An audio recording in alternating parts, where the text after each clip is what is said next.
কারো কাছে ঈদ মানে প্রিয়জনের জন্য সুখের সময়, আর কারো কাছে এই সময় লুটপাটের সুযোগ। বাড়ি ফেরা মানুষের আবেগকে পুঁজি করে সক্রিয় অসাধু চক্র, যানজট, টিকিট কালোবাজারি, ছিনতাই ও অজ্ঞান পার্টির উৎপাত মিলে অনেকের ঈদের আনন্দ হয়ে যায় বেদনা।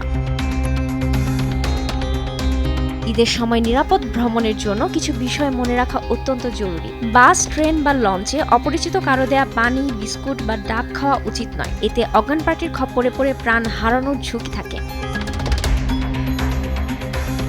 শেষ মুহূর্তের জন্য অপেক্ষা না করে আগে ভাগে টিকিট কেটে রাখাই ভালো। ব্ল্যাকে টিকিট কাটতে গিয়ে প্রতারিত হওয়ার সম্ভাবনা বেশি থাকে।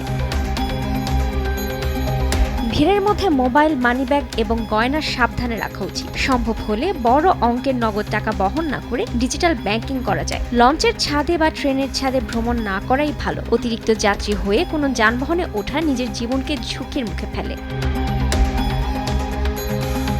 রওনা হওয়ার ঠিক আগ মুহূর্তে আবহাওয়া এবং রাস্তার পরিস্থিতি, যানজট আছে কিনা এই সম্পর্কে আপডেট জেনে নেওয়া উচিত।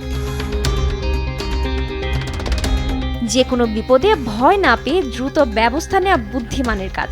জরুরি প্রয়োজনে তাৎক্ষণিক সহায়তার জন্য সরকার ও আইনশৃঙ্খলা বাহিনীর বিভিন্ন সেবা চালু রয়েছে। যে কোনো বড় ধরনের বিপদ বা অপরাধের সম্মুখীন হলে সরাসরি জাতীয় জরুরি সেবা 999-এ কল করা যায়।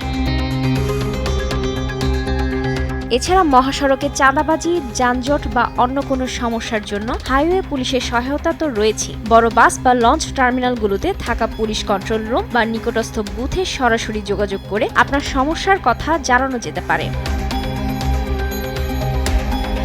ঢাকা বা কর্মস্থল ছাড়ার আগে অফিস বা বাসার বিদ্যুৎ, গ্যাস এবং পানির লাইন ঠিকঠাক বন্ধ আছে কিনা তা নিশ্চিত হওয়া উচিত। ফেলে যাওয়া ফাঁকা বাসাটি যেন চোর বা ডাকাত চক্রের সহজ লক্ষ্যবস্তু না হয়।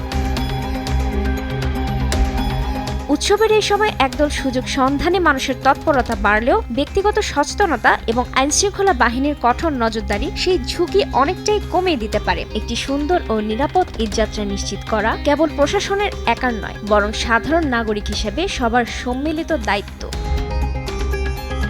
রুবায়েত তানজুম, দেশ টিভি।